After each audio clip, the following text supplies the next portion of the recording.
Bonjour, bienvenue sur Comment fait-on. Je suis heureux de vous retrouver pour une nouvelle recette. Aujourd'hui, nous allons réaliser ensemble une soupe au maïs et au poulet. Vous allez voir, c'est très simple à faire et c'est délicieux. Juste avant, je vous donne les ingrédients et puis après, place à la recette. Allez, suivez-moi. Les ingrédients pour une soupe de maïs et poulet pour 2 personnes, sachant que le temps de préparation c'est environ 25 minutes et le temps de cuisson c'est environ 30 minutes. Vous aurez besoin de un blanc de poireau, une branche de céleri, une pomme de terre, 170 g de maïs, moi j'ai utilisé du maïs en boîte, 150 g de blanc de poulet, 50 g de crème fraîche, un demi-cube spécial bouillon de volaille, vous savez les cubes déshydratés, 400 ml d'eau, de la ciboulette, du sel, du poivre et du piment d'Espelette. Maintenant, place à la recette. Première étape pour faire cette recette, on va s'occuper de la découpe des légumes. Vous allez voir, c'est très simple. Les pommes de terre, alors moi j'en ai mis deux sur la recette. Vous allez voir, je vais en mettre qu'une, mais c'est parce que en général dans le commerce elles sont plus grosses. Moi c'est des pommes de terre de mon jardin. On arrive en fin de saison, donc elles sont un petit peu plus petites. Et on va les découper en petits morceaux comme ça. Il faut que ça cuise relativement vite. Enfin relativement vite. Il faut que ça cuise assez vite. On va dire ça comme ça. Donc on les découpe, hop, on pourrait y aller même avec les deux, comme ça. Vous voyez, on fait juste des petits... Là, il n'y a pas de difficulté pour la pomme de terre. Pour le céleri, on fait la même chose. Alors je vais juste pousser un petit peu le poireau. Céleri, on fait la même chose. On découpe... Alors je ne vais pas tout faire, vous avez compris le principe. On découpe le céleri en petites tranches comme ça, en biais, mais c'est vraiment, ça c'est moi qui le veux. Et puis le poireau, on va le découper comme les pommes de terre, sauf qu'on le découpe, on fait deux petites tranches et puis après on le découpe et puis de cette manière on va avoir des petits morceaux qui vont se déliter quand on va commencer à le cuire dans l'huile. Donc vous avez compris le principe, c'est pas compliqué. On fait tout de la même manière. Allez, à vous de jouer. Dans une casserole ou dans un petit fait-tout, on met 2 cuillères à soupe d'huile. Alors ça pourrait être de l'huile d'olive, ça pourrait être de l'huile de tournesol, de l'huile de colza. L'huile de tournesol étant parfait pour la cuisson. On va attendre évidemment que ça chauffe un petit peu. Pour cela, il suffit juste de mettre un petit légume et puis on attend que ça fait des petites bulles autour. Comme vous pouvez le voir sur la vidéo, le petit morceau que j'ai mis, il y a des petites bulles qui se forment, ça veut dire que mon huile est chaude. Je vais donc plonger tous mes légumes que j'ai prédécoupés. Alors là, pour faire cette soupe,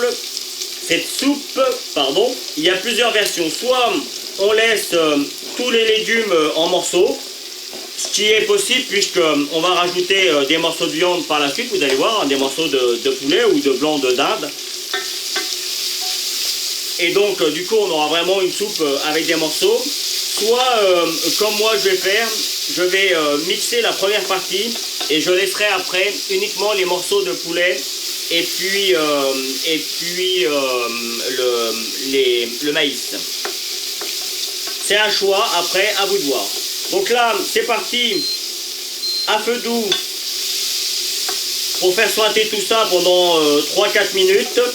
Et puis après on y rajoutera notre eau et puis le petit bouillon, enfin le petit cube de poule pour faire le bouillon de poule.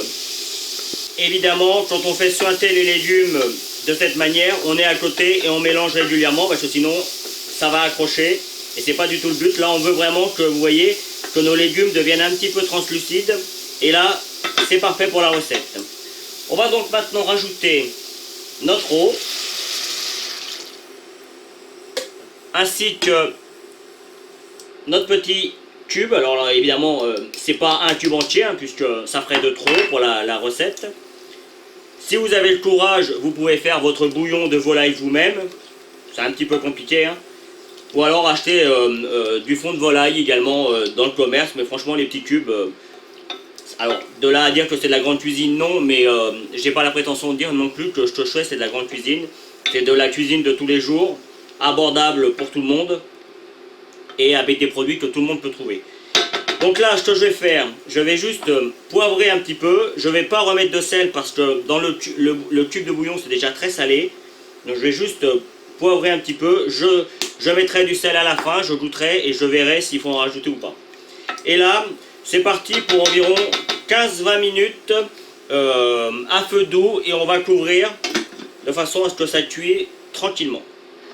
Pendant ce temps-là, on va s'occuper du maïs et des morceaux de viande. Alors, moi j'ai pris un petit mortier pour écraser mon maïs, mais évidemment vous pouvez le faire avec un petit mixeur. Hein. Le but est de prendre la moitié du maïs et de le transformer en espèce de purée. Donc ça prend un petit peu de temps au mortier, mais sur le coup on obtient vraiment la structure que l'on cherche. Voilà, vous avez compris le principe, c'est pas compliqué, on l'écrase jusqu'à obtenir une purée. Une fois que la purée de maïs est terminée, je vais la laisser moi dans son petit pot, on la prendra au dernier moment. On va s'occuper du blanc, alors soit vous prenez du blanc de volaille, soit vous prenez du blanc de dinde, alors du blanc de poulet ou du blanc de dinde, parce que les deux sont des volailles, mais les deux marchent très bien. Le tout est d'avoir quelque chose d'assez léger finalement. Et puis vous voyez avec les blancs, on vient faire des petites lanières dans un premier temps, alors je ne vais pas toutes les faire parce que vous avez compris le principe. Et puis, une fois qu'on les a découpés dans un sens, on vient faire des petits dés dans le sens à côté, dans le sens inverse. Voilà. Et puis on fait comme ça, avec tout le morceau de viande. À vous de jouer! La cuisson des légumes est maintenant terminée. Comme je l'avais dit juste avant, je vais passer tout ça au mixeur à soupe, de façon à obtenir quelque chose de parfaitement homogène. Et puis après, il ne nous restera plus qu'à mettre les derniers ingrédients. Allez, pour finir, on va rajouter, hop, je prends la cuillère qui va me servir pour mettre ma crème après. On va rajouter les petits blancs de volaille que l'on a découpés en petits morceaux. On va rajouter évidemment la crème fraîche. Alors le fait d'avoir coupé la volaille en morceaux, ça va cuire très vite. C'est pour ça d'ailleurs qu'on l'a fait ainsi. On va prendre également la purée de maïs.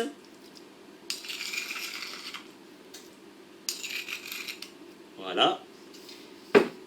Et pour finir, le maïs en grains. Alors moi j'en mets un petit peu et j'en garde également quelques grains pour le déco, pour qu'on ait vraiment quelque chose de joli à la décoration. Et c'est reparti, on refait cuire cela environ, allez, dès qu'on voit que les blancs de volaille sont cuits, on regarde à l'assaisonnement et on arrête le tout. Là vous voyez, on a une jolie couleur jaune, couleur maïs, c'est superbe. Et je peux vous garantir, vous n'avez pas l'odeur, mais je peux vous garantir que ça sent vraiment très très bon. C'est simple. C'est plutôt, on met de la matière grasse quand même avec la crème fraîche et puis l'huile qu'on met pour cuire les légumes, mais c'est quand même une recette assez, disons que c'est plutôt une recette santé. Hein. Regarde ça comme ça. Après la crème fraîche, moi j'en ai mis une certaine quantité, mais vous pouvez toujours en mettre un petit peu moins. C'est valable également pour l'huile de départ. Et après il ne reste que la viande blanche et les légumes. Et tout ça, c'est le top. Allez, on va laisser cuire comme ça quelques minutes. Voilà, la vidéo va se terminer sur cette image. Comme vous pouvez le constater, j'ai fait la finition avec des petits grains de maïs qui ne sont pas cuits, hein, c'est juste pour faire la déco. Un petit peu de ciboulette et puis j'ai mis un petit peu de piment d'Espelette pour relever le tout. Voilà, j'espère que cette nouvelle recette vous plaira. C'est vraiment une recette originale. En tout cas, moi j'ai pris beaucoup de plaisir à la réaliser. Vous avez certainement dû voir apparaître tous les liens que vous allez pouvoir retrouver sur la description en bas de cette vidéo. Et puis juste après, vous allez retrouver les liens qui vont vous permettre soit de vous abonner, soit d'aller sur www.commentfaiton.com, mon site où vous retrouvez l'ensemble de mes recettes. Et puis je vous donnerai deux autres recettes de soupe tout aussi originales. A bientôt sur Comment Fait-on. Vous pouvez vous abonner maintenant soit ici dans le coin, Allez sur mon site internet où vous retrouverez toutes mes recettes et puis consultez les deux vidéos qu'il y a ici qui correspondent à des vidéos que soit je vous ai données dans la recette, soit qui correspondent à la recette en question. A bientôt sur Comment fait-on.